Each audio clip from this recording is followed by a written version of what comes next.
And there we go. Let me actually also record this here. Okay.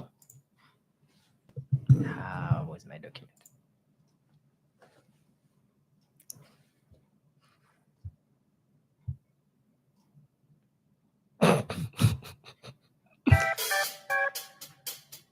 Is that like your introductory song? Wow. Yes. You're so old school.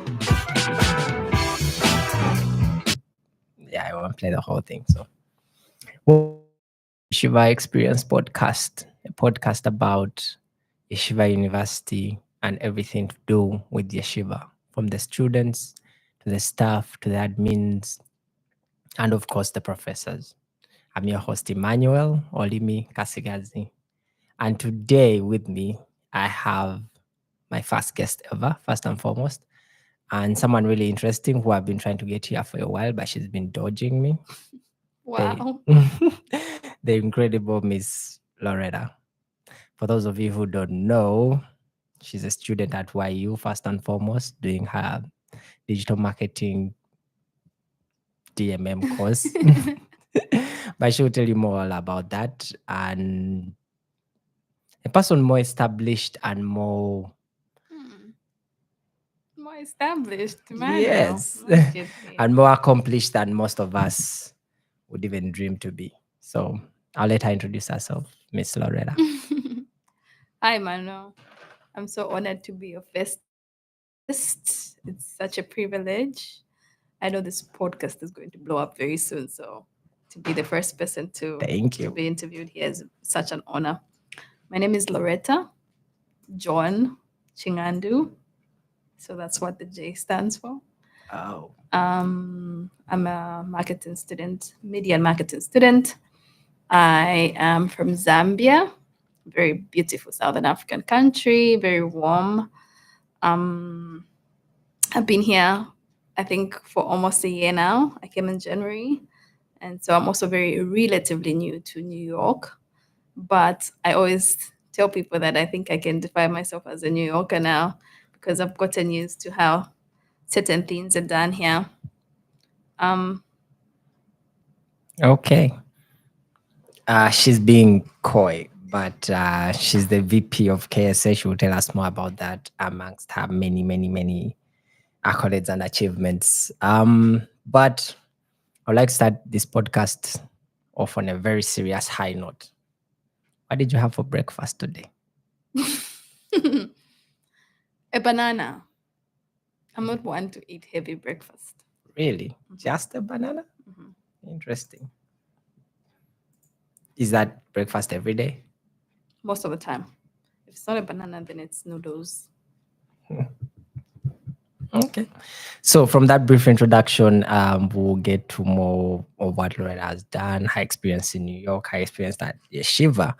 But for now, I'd like her to just share her current roles and at the school and outside the school, and a brief background on how she came to YU, how she heard about it to begin with, and how she became involved with YU, DMM, KSA, all these other acronyms which she will detail more on. Could you give us, just your current roles, a brief background? How did you hear about this?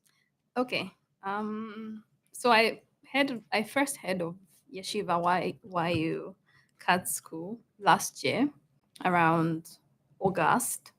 So a good friend of mine was coming to study at the school, and he kind of like just introduced me to it and said, "Oh, there's actually a very good school in New York where I'm going, and if you'd like, I would like help you through the application process. I think they have a very cool program that you'd be interested in." So I have a background in communications, which I did from the University of Zambia.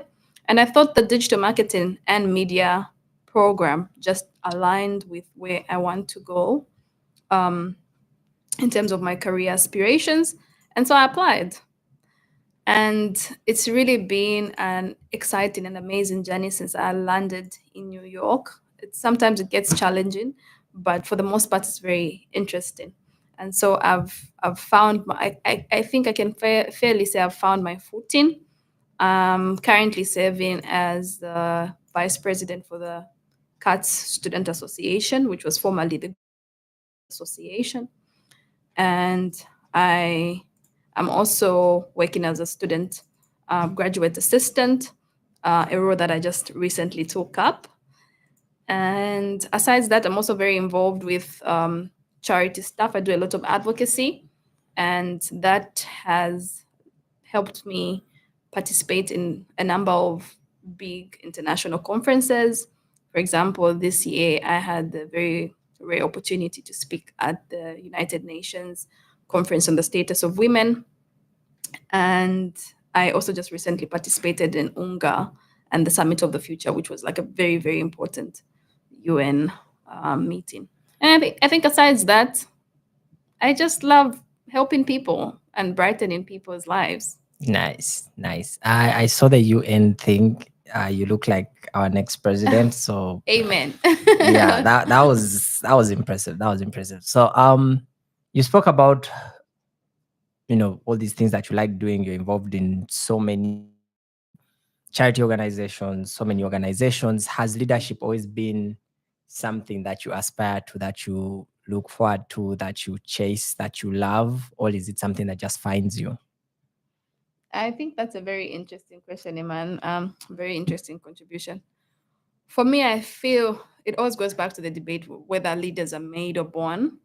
I think for me, it's something that's just inherent. It finds me sometimes without even trying. And that's because I just fail to sit in a place and not just be dormant. I love to contribute. And I think that's what has helped me be in certain spaces.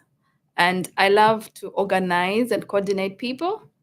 And this has, I think for me, this started from way back when I was, I should say, primary, except for the fact that I was a little notorious in primary in terms of noise making. And so I'd always find myself on the noisemakers list.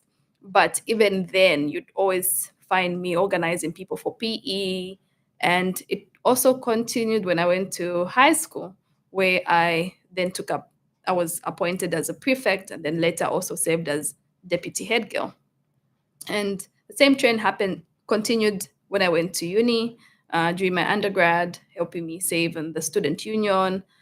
And yeah, it's just always been me to just like, I don't like being in spaces and not just do anything. Like, I just love to coordinate people and bring new ideas, new perspectives, energy as well. And I think that's just something that comes naturally for me. Amazing. In the same line, on the same subject, you've talked about less leadership. You've been in the field a while. What other aspirations do you have outside that, like career goals, dreams? Do you see yourself maybe running a UN agency, running a government thing, or that's just what you have to do and what you want to do is something else? Yeah, no, definitely. I think I'm very deliberate about the things I do.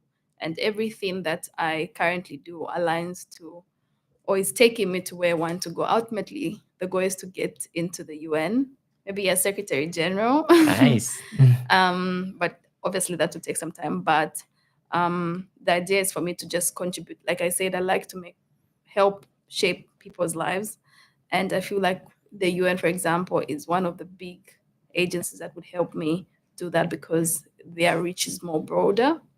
Um, but also, I would love to just start my own foundation. This is something that I do currently back home with a number of friends, for example.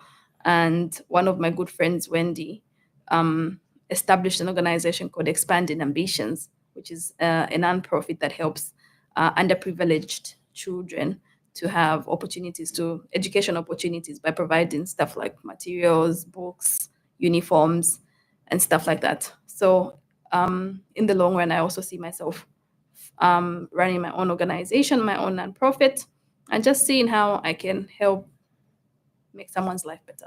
Nice. A leader for the people as well. Yeah. Interesting. I hope the UN is listening. And okay, sharp turn. I would like now to get to your experience in New York. Mhm. So you've just landed. Was this your first time in America, first of all? Yeah. So you've just landed in New York. What was your first culture shock? First of all, do you remember the first Yeah, day? I do. Okay. It was a 28-hour flight.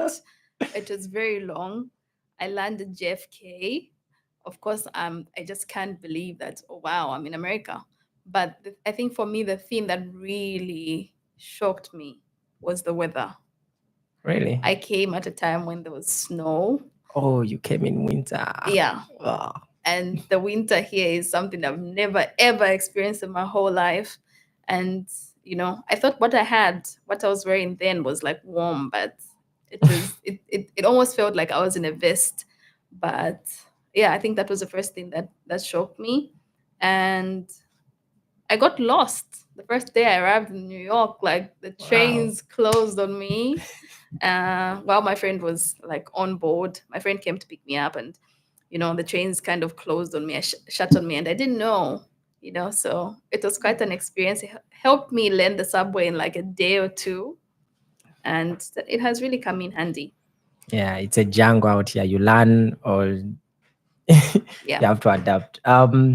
So fast forward, let's say 2 months in, you're now at school, you're enrolled in Yeshiva. What was your first impression of Yeshiva? Okay. I think my first impression was that I was able to see that the school is very diverse. Initially, I had thought Yeshiva being a Jewish school, I thought it would just all be Jewish. Like I actually thought maybe um, I would only find two Black people at the school, or a few Black people. And knowing that, especially when I went for my first day of class, it was like people coming from all parts of the world: Europe, Asia, Africa. And for me, that gave me some sense of surety or comfort, because Belonging. I knew exactly, because I knew that I wasn't alone, that was in the city for the first time, or that was someone who's coming, like leaving home. A lot of my students, I mean, a lot of my peers were also there for like the very first time, and that gave me just some level of surety that I'll be fine. Nice. It's always nice to know that there are others on the same road with you. You spoke that you did most of your school back home in Zambia, and now you're doing a master's in the US. Could you paint a picture of how that education experience is different, the traditional home experience versus, Mhm. the American experience? Could you maybe paint a picture of what it meant to you? Was it any different to begin with? And if so, how was that for you? I don't think there's much of a difference really when I look back, except that perhaps there's more resources here. That's for sure. Okay. But in terms of how school, maybe perhaps the way school is administered, here you have a professor or a lecturer who goes through certain notes. Like they don't delve into like the details as the way it was done in undergrad, because obviously we're graduate students as well, so you don't expect someone to read everything in a chapter. So that was something that was different. And my program was very practical. I did media and communication, so it was a very practical course. I would always be on radio, I would be on TV. And now it's digital marketing and media that I'm doing at grad level. Almost the same thing, but the practicality of it is I would say is very less. It's not as maybe practical as it should be, if I can say it like that. But I do still appreciate that. And another difference for me is that the workload is crazy. The workload here is extremely crazy, because you Yeah, it have is. something to do in each and every course that you take every single week, as opposed to back home where maybe you'd have an assignment running for like on a bi-weekly level or bi-weekly basis. So I think that's something that was different. And yeah, I think we do a lot of learning online. Like we do a lot of work online here, as opposed to where you have to do Pen stuff, and paper. print. Like I don't do printing and submitting of stuff. So I think that's a difference. Amazing. A small quick question. Why you is in New York City? Mhm. Um, is that combination something that you actually like, I or do, of course. you'd prefer to have like schools that are outside the country? Because if I'm to know you, you attended school in a traditional Catholic school. And I'm guessing from my experience as well, I attended a Catholic school. Most of those schools tend to be outside of like the center or the city center. Mm-hmm. But this is like right in the heart, in the middle of New York City. All the noise, some of our listeners can even hear the sirens in the background. Yeah. It's right in the heat of the chaos that is New York City. How was that for you? Well, I think I have always been exposed to noise. My schools, yes, I went to a Catholic school in high school. I went to uni in the capital. So there's always noise at the schools that I attend. So it's not really, except for the sirens that are constantly And the fast-paced going life. and the fast paced life. Um, I've always been used to being in the center of attention, if I can say it like that. But I love studying in New York. Like I said, it comes with its own challenges. But one thing I really just appreciate is that, and being someone who's had the opportunity to travel out of New York, um, one thing I can say is that if you can survive New York, you can survive anywhere. You know, we used to say the same thing when I was back home to say, if you can survive the University of Zambia. And I do agree because I think that shaped me into becoming a very resilient and determined person. And I think that has also helped contribute to my journey thus far. So I love studying in New York. It feels like a movie. But yeah, I like Yeah, it. it does feel like a movie. Fun fact, now when I watch most movies, most media, most Exactly. things are You're shot in like, New oh wow, York. So I like, I oh, I know know that that place. street. I know that Yeah. building. So yeah, Yeah. it's a nice experience. I wouldn't Uh, be surprised if I saw myself on TV one of one these of these days. days. Yeah. Let's talk identity. How has do you feel first of all that you as Loretta, as you see yourself as your identity and this experience that you're going through right now, Hmm. do you feel that that has changed? And if so, do you have an idea? Could you paint a small picture of how your identity going through this experience is changing, if it is, and how? Identity. That's an interesting question, Emmanuel. I think for me, I feel like learning. I learn and unlearn stuff about myself every day. Like I've been in, and I think with exposure, you get to realize that, oh wow, I had one biased view of how something should be done, and I thought this is who I am, and then you're exposed to a new truth based off a different exposure. Like, oh, so I actually have this attribute, or I don't have this. And so for me, every day I wake up, it's like I'm still trying to figure out who I am. I think I wouldn't say that I fully know. I know who Loretta is, I know where she wants to go, but if you ask me, like, who are you really? Like, it's very hard to answer because every day I'm learning and I'm learning things that I didn't know about myself. So it's a very trick question. It's a trick question, I should say. But yeah, it's learning Okay. every day. Okay, so we've talked before, we've talked some now. Let's talk after. What are your goals in this city, first of all? To After make you. $1 billion in a year. And we oh yeah, that's a good goal. What I because now you're in New York, it's this land of opportunity. If you can make it here, you can make it anywhere. Um, Tell us about that. What that means to you. Well, as I earlier stated, Emmanuel, in our earlier conversation, that I would love to work for the UN. The UN is headquartered in New York. Nice. So for me, it's kind of like I'm living the dream. Now I just need to like really grasp it. And that's where I'm looking. That's where I like right now, everything I'm trying to do, I'm aligning it towards that. But I'm also a very open-minded individual. I'm cognizant of the fact that sometimes we don't really get things the way we want to get them, and that's fine. And so I am opening up myself. I'm casting my net wide. In a situation that what I want currently, what I so much desire, does not happen. What next? And really, the goal is just to, first of all, make money because I'm investing a lot of money in my education. Um, but also just bring the skills that I'm getting here and applying them in my field and contributing to the field of digital marketing and media. And yeah, ultimately also just helping shape a better world, because I think the world really needs to be reshaped in its current state. Yeah, and we need more people like you to reshape the world. And you.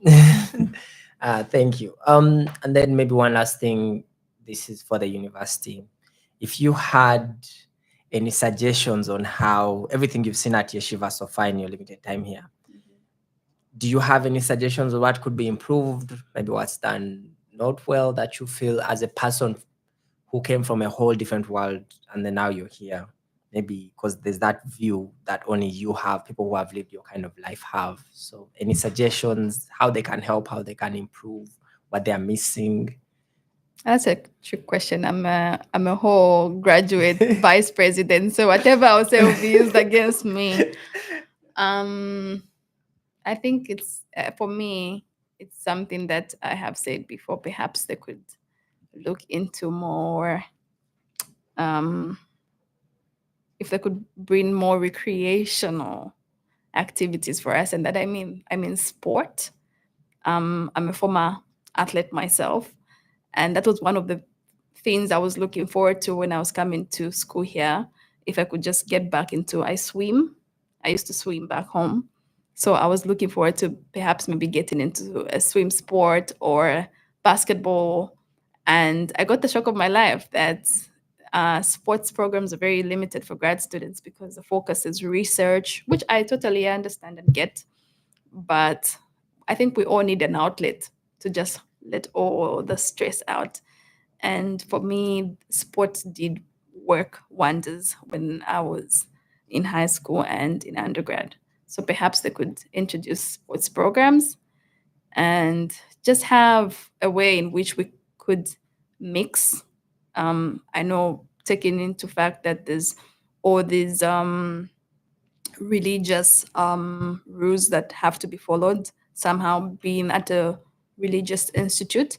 But I think when I say mix, we should have a way in which we could even just do like tours to the other campuses, where the students at all these different campuses can come together And then about the and cultures. and interact with each other. We say we bring Cardozo Law School, we bring WILF, we bring STEM School of Business, women, and just like have a mixer, Nice. try and find a way in which we can work together And share ideas. and share ideas. Yeah, I like that. I'm also on the creative part. I'm also, yeah, we need more. I found out I wanted to do some music and I asked for the music room and they told me most likely it's only for undergrads, which is sad. Yeah. But yeah, I hear you on the Are creative you bits. a recording artist? I might be. Who knows? Wow. Stick around, find out. Wow. So thank you, Loretta. This has been a fun conversation. And now I would like to go into a section which is my favorite part of the section, fire round questions. So I'll ask you random questions. These will be changing every weekend for our listeners every week. Do I have to answer like give one word answers for them? Be as brief as you can.